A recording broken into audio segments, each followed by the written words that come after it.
مفتی طارق مسعود کے بیانات کے لیے مفتی صاحب کے آفیشیل چینل مفتی طارق مسعود سپیچز کو سبسکرائب کریں۔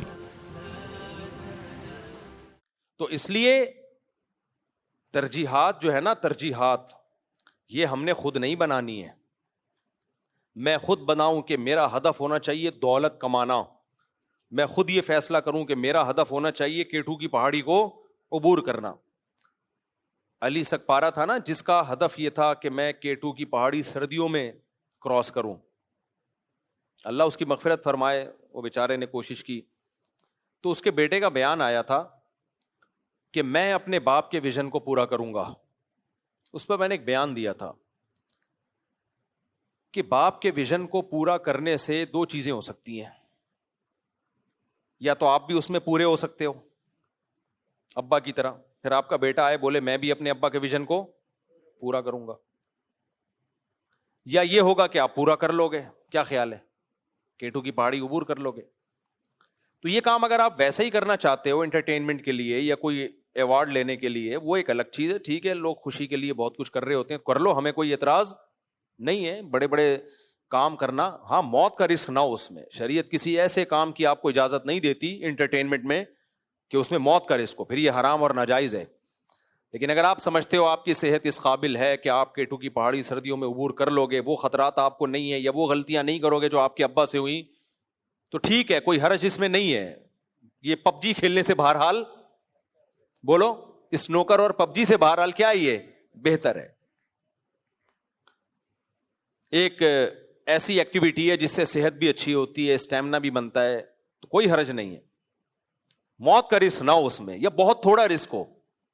اگر موت کا رسک 50% بھی ہونا تو پھر شریعت اس کی ہمیں اجازت، پھر یہ صرف میدان جہاد میں ہے، یہ کہ آپ موت کا رسک لے کے بھی دشمن سے لڑیں، ورنہ زندگی سے زیادہ قیمتی کوئی چیز نہیں ہے۔ شہرت کے لیے، دولت کے لیے اپنی جان کو خطرے میں ڈال دینا، اس کی شریعت ہمیں اجازت نہیں دیتی، کیونکہ یہ جان ہماری نہیں ہے۔ یہ کس نے دی ہے بھائی؟ ہمیں اللہ نے دی ہے۔ غیر مسلم کہتا ہے ہم خودکشی کر سکتے ہیں، اللہ کہتا ہے نہیں کر سکتے۔ یہ باڈی میں نے تمہیں دی ہے، یہ روح میں نے اس میں ڈالی ہے، تو تم اس کو ہلاک نہیں کر سکتے۔ تو اب کیا ہے، دیکھو اس کے بیٹے کا بیان آیا تھا کہ میں اپنے باپ کے ویژن کو پورا کروں گا۔ اس بیان سے یہ لگ رہا تھا کہ یہ گویا میرے ابا کی روح کو میں خوش کرنے کے لیے میں یہ کام کروں گا۔ کس کے لیے؟ ابا کے، بھائی باپ نہیں کر سکا تو بیٹے نے کیا۔ اس پر میں نے ایک بیان دیا تھا، وہ میں ریپیٹ کرتا ہوں، آج کے موضوع سے وہ کافی لنک ہے اس کا، کہ اگر آپ، یا تو یہ ہوگا کہ اس میں آپ پورے ہو جائیں گے، ابا کا ویژن پورا کرتے کرتے آپ پورے ہو جائیں گے، جو کہ اللہ نہ کرے ایسا ہو، تو ابا کو کوئی فائدہ نہیں ہوگا۔ اور اگر آپ نے پورا کر لیا نا ابا کا ویژن، تو بھی ابا کو اس کا ٹکے کا فائدہ، بولو، نہیں ہوگا۔ کسی کا بیٹا پہاڑ کراس کر کے آ جائے یا نہیں آ جائے، اس سے مرحوم باپ کی صحت پہ کوئی اثر نہیں پڑتا، کیونکہ موت کے بعد پتہ چلتا ہے کہ ہماری اصل ترجیحات کیا ہونی چاہیے۔ موت سے پہلے کی ترجیحات تو یہ ہو سکتی ہیں کہ ماؤنٹ ایوریسٹ کی پہاڑی عبور کرنی ہے، موت کے بعد کسی کی یہ ترجیحات نہیں ہوتی۔ موت کے بعد ترجیحات یہ ہوتی ہیں، فَمَن يَعْمَلْ مِثْقَالَ ذَرَّةٍ خَيْرًا يَرَى وَمَن يَعْمَلْ مِثْقَالَ ذَرَّةٍ شَرًّا يَرَى۔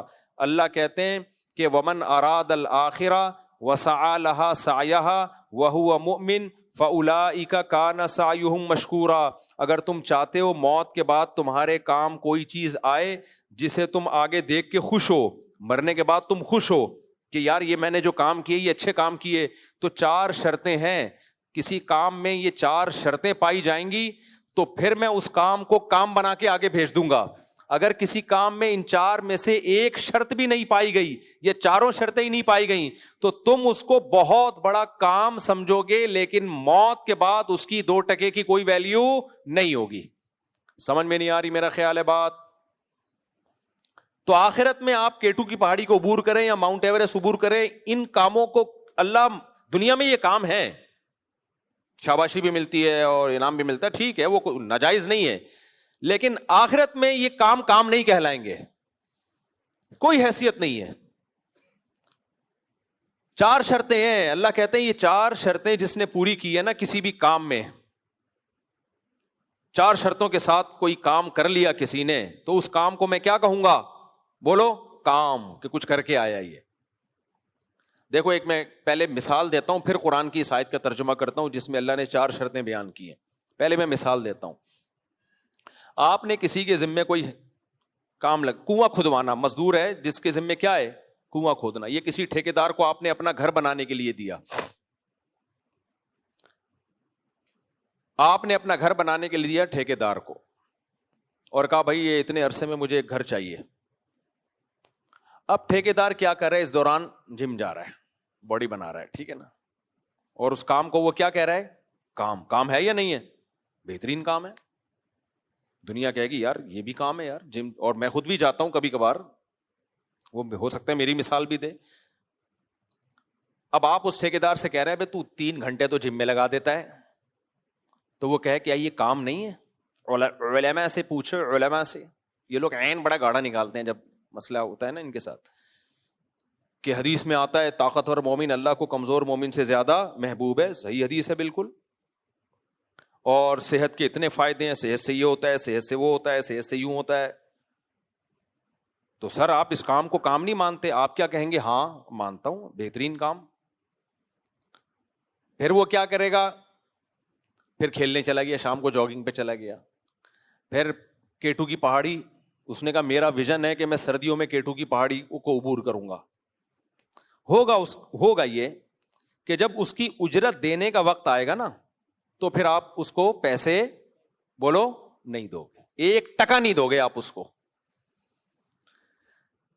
وہ کہے گا سر آپ کا میرا آپ سے کانٹریکٹ ہوا تھا، 1 سال کے بعد آپ نے مجھے 2 کروڑ روپے دینے ہیں، کانٹریکٹ ہوا تھا. دیکھیں پورے 2 سال گزر چکے ہیں اور آپ 2 کروڑ مجھے 1 روپیہ بھی نہیں دے رہے. یہ ظلم نہیں ہے؟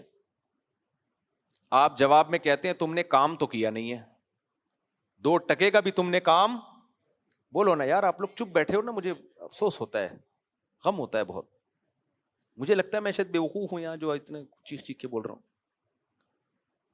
تو کبھی کبھی مجھے بھی بےزتی محسوس ہوتی ہے. وہ ابھی 2-3 دن پہلے ایسی مجھے بےزتی کیسے محسوس ہوئی؟ بےزتی ایسے مجھے محسوس ہوئی کہ کچھ لوگ، بڑے لوگ آئے، وہ مجھ سے مشورہ لے رہے تھے، میں بھی مشورہ دے رہا تھا. میرا بھانجا بیچ بیچ میں یہ بیٹھا ہوا ہے نا، یہ کہہ رہا تھا نہیں ایسا نہیں ہونا چاہیے، ایسا نہیں ہونا چاہیے، ایسا. تو مجھے اپنی بےزتی باقاعدہ فیل ہوئی. میں نے پھر بعد میں اس کو بولا، میں نے کہا تم سے کوئی مشورہ لینا تو دو، جب نہیں لے اور پھر دو نا تو مجھے لگتا ہے کہ مجھے اپنی بےزتی فیل ہو. تو خیر اس کو پھر میں نے سمجھا دیا کہ جب 2 بڑے بات کر رہے ہو نا تو بیچ میں بچے بولتے نہیں ہیں، بولتے ہیں تو سائڈ پہ لے جا کے ایسا نہیں کہ مشورہ مت دو، اکیلے میں لے جا کے وہاں مشورہ دو کہ بھائی ایسے نہیں ایسے ہے. اچھا خیر، تو گھر میں بھی بعض دفعہ فیل ہوتی ہے مجھے بےزتی. حقیقت ہے، بےزتی ایسی چیز ہے، یہ اسی کو فیل ہوتی ہے جس کی کچھ تھوڑی سی عزت ہو. دنیا میں ایک عظیم انسان ایسا ہے جس کو اپنی بے عزتی فیل نہیں ہوتی، وہ ہے جہلم میں. ایک ایسی عظیم شخصیت ہے، مولانا عمران صفدر صاحب نے پوری کتاب لکھی جا سکتی ہے اتنی موٹی مرزا کے تضادات پر. ادھر کیا کہہ رہا ہے، ادھر کیا کہہ رہا ہے، ادھر کچھ کہہ رہا ہے، ادھر کچھ کہہ رہا ہے. اتنے متضاد دعوے، انہوں نے پورا چینل بنا کے ایک ایک چیز کو ہائی لائٹ کر دیا. اور اتنے بڑے بڑے بلنڈر. جہلم بلا رہے ہو نہیں آ سکتے، ہم ہو کے آ گئے، بےزتی فیل نہیں ہوئی. مفتی حنیف قریشی چلے گئے، بےزتی فیل نہیں ہوئی. اور مولانا عمران صفدر صاحب نے پورا وہ بنا کے نا، آپ ذرا ان کے چینل کو سبسکرائب تو کریں، سنیں تو صحیح، آپ کو پتا چلے گا اس بندے نے کتنے تمیز کے دائرے میں رہ کے کتنا شاندار کام کیا ہے. تو دنیا میں ایک شخص ایسا ہے جس کو بےزتی فیل نہیں ہوتی. کیونکہ میں ہوتا نا، میں شرم سے ڈوب کے مر چکا ہوتا، میں چینل اڑا دیتا خود ہی. بھائی میرے اتنا غلطیاں ہم سے بھی ہوتی ہیں، لیکن یہ تھوڑی کہ یار غلطی، پھر تو آپ غلطیاں زیادہ ہیں، آپ صحیح بات کم کر رہے ہو. خیر کہاں کدھر آ گئے یار ہم. تو وہ اتفاق سے مجھے جب بھی بےزتی کا لفظ ہوتا ہے نا تو مجھے یاد آ جاتا. تو میں بھی گھر میں کبھی کبھی بے عزتی فیل کرتا ہوں. خیر کیا بات چل رہی تھی یار, یہ ٹاپک سے ہٹ جاتا ہوں نا میں بڑا. ہاں تو میں یہ مثال دے رہا تھا, دیکھو اب ٹھیکیدار سے آپ کا کانٹریکٹ ہوا ہے 2 سال کے بعد میں تمہیں 2 کروڑ روپے دوں گا. ٹھیکیدار تو ویسے ایڈوانس میں پیسے لے کے رلانا شروع کر دیتا ہے, اتنا نیک ٹھیکیدار کوئی ہوتا نہیں ہے کہ 2 کروڑ روپے 2 سال کے بعد لے. وہ پہلے 3 کروڑ لے لے گا احتیاطاً, اس کے بعد جو رلائے گا نا پھر کام کیسے کرتا ہے, ایک ایک پھٹا آ رہا ہے شٹرنگ کا, ایسے رلاتے ہیں, ایک پھٹا آ رہا ہے چھت پہ لگ کے نا, مزدور نے کیل ٹھوکی چلا گیا گھر چائے پینے,